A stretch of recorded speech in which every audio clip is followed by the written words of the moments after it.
Hello dear students, मैं doctor Ranveer Singh. हम बात कर रहे थे एल्कीन के प्रिपरेशन के मेथड्स के बारे में, जिसके अंतर्गत कल हमने एलिमिनेशन मेथड के अंतर्गत दो प्रकार की जो अभिक्रियाएं हैं उनका अध्ययन किया था। उसके अंतर्गत हमने पढ़ा कि एलिमिनेशन रिएक्शंस कितने प्रकार की हो सकती हैं या उनका मैकेनिज्म कितने प्रकार का हो सकता है।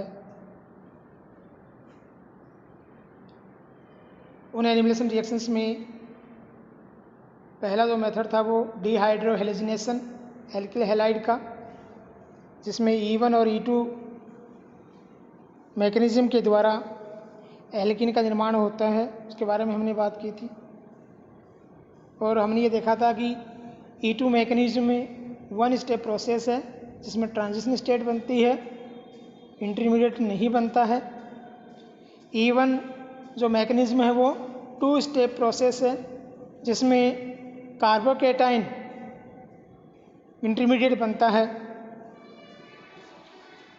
इन अभिक्रियाओं के द्वारा जो प्रोडक्ट बनते हैं उन प्रोडक्ट में रेडियो सेलेक्टिविटी पाई जाती है और ये जो प्रोडक्ट हैं वो सजग प्रोडक्ट होते हैं जिसमें अधिक प्रतिस्थापित एल्कीन का निर्माण डोमिनेंट होता है।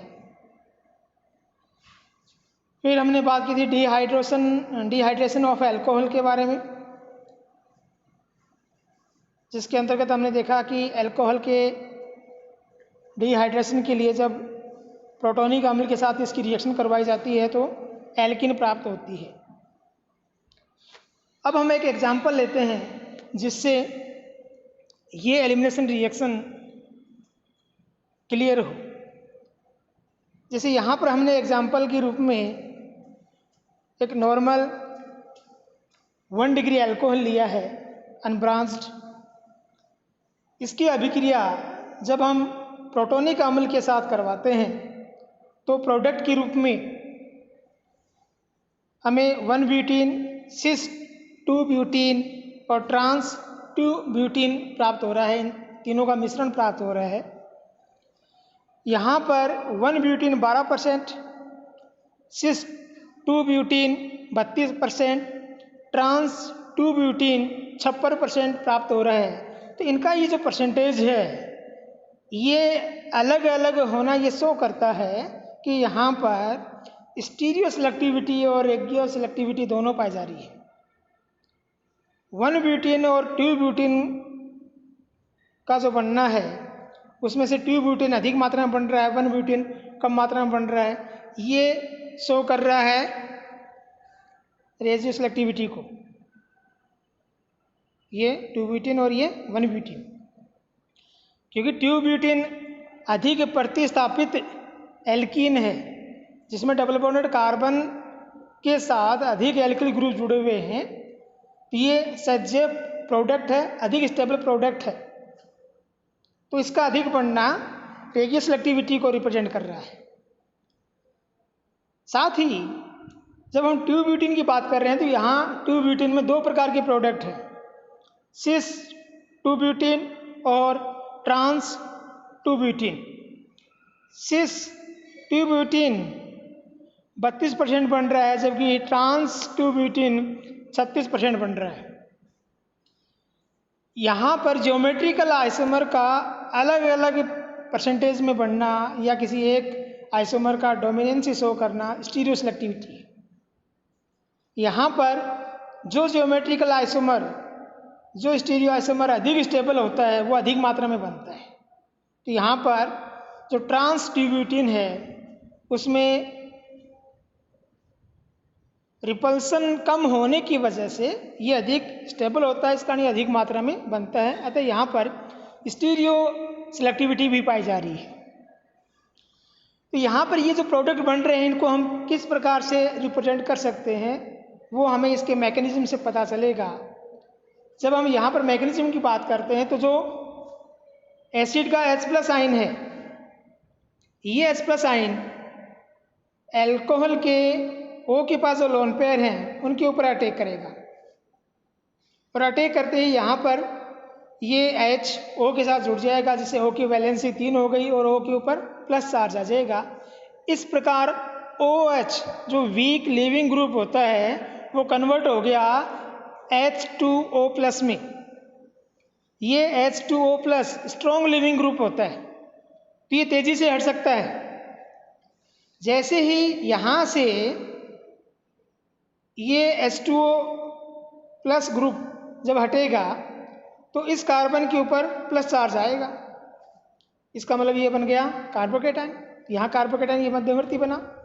ये जो कार्बोकेटाइन है ये 1 डिग्री कार्बोकेटाइन है, क्योंकि ये जो कार्बन है वो केवल एक एल्किल ग्रुप से जुड़ा हुआ है, इसलिए 1 डिग्री कार्बोकेटाइन है।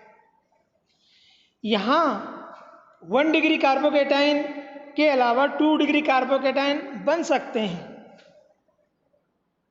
इस कारण ये 1 डिग्री कार्बोकेटाइन रीअरेंज होकर 2 डिग्री कार्बोकेटाइन में कन्वर्ट हो जाएगा। और ये रीअरेंजमेंट किस प्रकार से होगा, जैसे यहाँ पर ये जो H है, यहाँ इस C के ऊपर प्लस चार्ज आया था, इसके जस्ट पास वाले कार्बन का जो H है वो हाइड्राइड यानी इलेक्ट्रॉन लेकर यहाँ इस कार्बन के पास आएगा।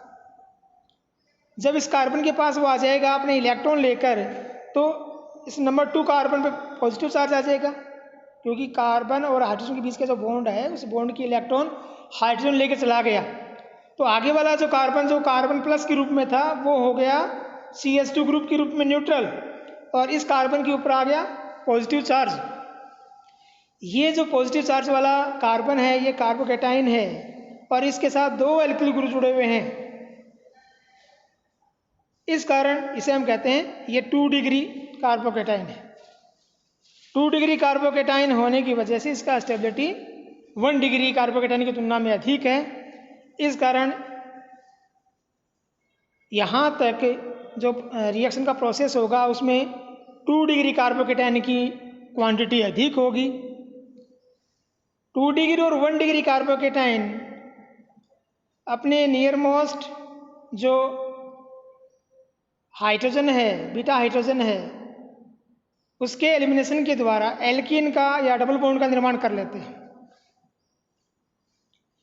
जब वो डबल बॉन्ड का निर्माण करते हैं तो 1 डिग्री कार्बोकेटाइन से 1 ब्यूटीन का निर्माण होता है, क्योंकि इसकी मात्रा कम है तो 1 ब्यूटीन कम बनेगा, तो 12% ही बना। 2 डिग्री कार्बोकेटाइन से जब एल्कीन बन रहा है तो वो 2 ब्यूटीन बनेगा, क्योंकि 2 डिग्री कार्बोकेटाइन अधिक स्टेबल होता है तो इससे बनने वाले प्रोडक्ट की मात्रा भी अधिक है। अब ये जो 2 डिग्री कार्बोकेटाइन बन रहा है इसके 2 ज्योमेट्रिकल आइसोमर बन सकते हैं, सिस और ट्रांस, क्योंकि डबल बॉन्ड बनने से पहले सिंगल बॉन्ड कंडीशन है और उस सिंगल बॉन्ड में सिंगल बॉन्ड रोटेशन हो सकता है। उस रोटेशन की वजह से 2 प्रकार के ज्योमेट्रिकल आइसोमर बन सकते हैं, सिस और ट्रांस। उनमें से ट्रांस ज्योमेट्रिकल आइसोमर का स्टेबिलिटी अधिक होने की वजह से वो अधिक बनता है, वो बन गया 56% और सिस बना 32%। तो ये 1 ब्यूटीन की तुलना में 2 ब्यूटीन अधिक बना। ये इस रिएक्शन में रेजियो सिलेक्टिविटी को रिप्रेजेंट कर रहा है, तथा 2 ब्यूटीन में सिस और ट्रांस ब्यूटीन दोनों का बनना और दोनों में से ट्रांस ब्यूटीन का अधिक मात्रा में बनना स्टीरियो सिलेक्टिविटी को रिप्रेजेंट कर रहा है। इस प्रकार एलिमिनेशन रिएक्शन को हम समझ सकते हैं या उसके आधार पर एल्कीन निर्माण को समझा सकते हैं। अब हम एलिमिनेशन रिएक्शन के अंतर्गत जो दूसरे रिएक्टेंट हैं उनके आधार पर एल्कीन निर्माण का अध्ययन करेंगे। तो नेक्स्ट में है डीहेलोजिनेशन ऑफ डाईहेलो एल्केन्स। डाईहेलो एल्केन्स के डीहेलोजिनेशन से एल्कीन का निर्माण। ये डाईहेलो एल्केन्स 2 प्रकार के होते हैं, जेम डाईहेलो एल्केन्स और विसिनल डाईहेलो एल्केन्स या डाईहेलाइड्स। जेम डाईहेलो एल्केन्स में जो हेलोजन ग्रुप हैं वो एक ही कार्बन के साथ जुड़े होते हैं, 2 हेलोजन एक ही कार्बन के साथ जुड़े होते हैं तो उस कंडीशन में हम उसको dihaloalkanes, gem dihaloalkanes बोल रहे हैं। जब जेम डाई हेलो एल्केन्स के 2 मोल अणुओं की रिएक्शन हम जिंक के साथ करवा रहे हैं तो वहाँ पर जिंक जो इलेक्ट्रोपॉजिटिव होता है वो इलेक्ट्रोनेगेटिव जो एलिमेंट हैं हेलोजन, इनको लेकर बाहर निकल जाते हैं ZnBr2 के रूप में और ट्यूब्यूटेन का निर्माण हो जाएगा। जब हम विसिनल डाई हैलाइड को रिएक्टेंट के रूप में प्रयुक्त कर रहे हैं तो विसिनल डाई हैलाइड में या डाई हेलो एल्केन में जो ब्रोमीन है या जो हैलाइड हैं वो नियर बाई जो कार्बन उनके साथ जुड़े होते हैं, इसलिए उनको हम बोल रहे हैं विसिनल डाई हैलाइड्स। जब जिंक पाउडर के साथ इनकी रिएक्शन करवाते हैं तो ये इलेक्ट्रोनेगेटिव एलिमेंट इलेक्ट्रोपॉजिटिव के साथ रिएक्शन करके बाहर निकल जाते हैं और ये जो दोनों कार्बन हैं इनकी जो फ्री वैलेंसी आपस में कंबाइंड होने से प्रोपीन का निर्माण हो जाता है। इस प्रकार डाई हेलो एल्केन्स के डीहेलोजिनेशन से एल्कीन का निर्माण हो जाता है। अब हम बात कर रहे हैं नेक्स्ट प्रोसेस का जो है हॉफमैन एलिमिनेशन रिएक्शन। यहाँ इसे हम हॉफमैन एलिमिनेशन रिएक्शन इसलिए बोल रहे हैं कि यहाँ पर हमें हॉफमैन प्रोडक्ट प्राप्त होता है। इससे पहले हमने देखा कि एलिमिनेशन रिएक्शन में सेजेफ जो प्रोडक्ट है वो अधिक मात्रा में बनता है और डोमिनेंस ही शो कर रहा है। सेजेफ प्रोडक्ट क्या है? ऐसा प्रोडक्ट जिसमें अधिक प्रतिस्थापित एल्कीन मुख्य रूप से बनती है। अधिक प्रतिस्थापित एल्कीन जो अधिक स्थायी है, जिसमें अल्फा हाइड्रोजन की संख्या अधिक है, वही क्या है? सेजेफ प्रोडक्ट है। कम प्रतिस्थापित एल्कीन जो होगी उसको हम बोलेंगे हॉफमैन प्रोडक्ट। तो जब हॉफमैन प्रोडक्ट बनता है या हमें हॉफमैन प्रोडक्ट बनाना हो तो हमें रिएक्शन करवानी पड़ेगी हॉफमैन एलिमिनेशन रिएक्शन। इस रिएक्शन में क्वाटरनरी अमोनियम साल्ट का निर्माण इन्वॉल्व रहता है। क्वाटरनरी अमोनियम साल्ट का निर्माण करवा के यह अभिक्रिया करवाई जाती है, उसी से हमें हॉफमैन प्रोडक्ट प्राप्त होता है। ये हॉफमैन प्रोडक्ट लिविंग ग्रुप के बल्कि होने की वजह से जो स्टेरिक इफेक्ट आएगा उस वजह से बनता है।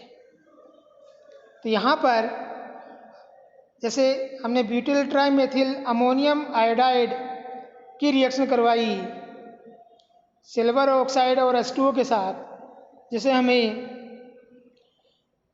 ब्यूटिल ट्राइमेथिल अमोनियम हाइड्रोक्साइड साल्ट प्राप्त हो गया। जब इसको हम गर्म करते हैं तो यहाँ से ये ग्रुप एलिमिनेट हो जाता है और ये जो OH है, ये OH इस अल्फा कार्बन के नियर बाई जो बीटा कार्बन है वहाँ से H लेकर बाहर निकलता है। जब इस कार्बन के पास वाले कार्बन से कोई एक H जाएगा तो उसकी वैलेंसी फ्री हो जाएगी और फिर ये दोनों नियर बाय जो कार्बन है वो वैलेंसी कंप्लीट करने के लिए आपस में बॉन्डिंग कर लेते हैं, जिससे डबल बॉन्ड का निर्माण हो जाएगा। अब यहाँ पर ये जो ग्रुप है ये बल्कि ग्रुप है, तो यहाँ पर ये जो एल्किल ग्रुप है इस तरफ ये भी बल्कि ग्रुप है, तो इन दोनों में स्टेरिक इफेक्ट बहुत ज़्यादा है, रिपल्सन बहुत ज़्यादा है। इस कारण ये जो OH ग्रुप है ये इस कार्बन से हाइड्रोजन को अब्स्ट्रैक्ट नहीं करेगा। ये जहाँ पर स्टेरिक इफेक्ट कम है, जैसे यहाँ इस तरफ, यहाँ से इस CH3 समूह से एक हाइड्रोजन को लेगा और H2O के रूप में बाहर निकलेगा। तो इस तरह से यहाँ पर स्टेरिक इफेक्ट कम होने के कारण इस कार्बन ने अपना एक H दिया, तो इस कार्बन और इस कार्बन की वैलेंसी फ्री होने की वजह से इन दोनों के बीच में मुख्य रूप से डबल बॉन्ड बनेगा और 1 ब्यूटीन मुख्य रूप से 95% बना। इस प्रकार कम प्रतिस्थापित एल्कीन जो प्रोडक्ट के रूप में प्राप्त हुई है वो हॉफमैन प्रोडक्ट है। इस प्रकार इस अभिक्रिया के द्वारा हमने हॉफमैन प्रोडक्ट प्राप्त किया, इसलिए इस अभिक्रिया का नाम है हॉफमैन एलिमिनेशन रिएक्शन। नेक्स्ट जो मेथड है वो है रिडक्शन अपचयन विधि के द्वारा एल्कीन का निर्माण। यहाँ हम एल्काइन के पार्शियल रिडक्शन से या उसका पार्शियल हाइड्रोजनेशन जब हम करेंगे निकल कैटलिस्ट की प्रेजेंस में, तो हमें एल्कीन का निर्माण हो जाता है। जैसे यहाँ पर हमने प्रोपाइन लिया, इसका जब पार्शियल हाइड्रोजनेशन किया तो हमें प्रोपीन का निर्माण हो गया। इस प्रकार एल्काइन के रिडक्शन से हम एल्कीन प्राप्त कर सकते हैं। इसके अलावा कोल्बे इलेक्ट्रोलाइटिक मेथड के द्वारा या जो डीकार्बोक्सिलेशन है उस विधि के द्वारा भी हम एल्कीन का निर्माण कर सकते हैं।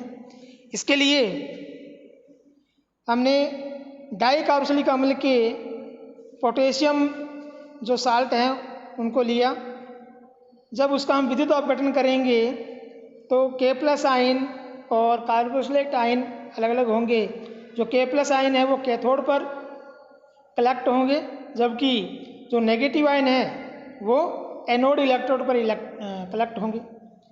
अब एनोड इलेक्ट्रोड पर ये जो आयन है वो एनोड हाफ शेल रिएक्शन जो कि ऑक्सीडेशन रिएक्शन है उसमें भाग लेंगे, जिसके अंतर्गत यहाँ से इनके इलेक्ट्रॉन रिलीज होंगे, इलेक्ट्रॉन बाहर निकलेंगे।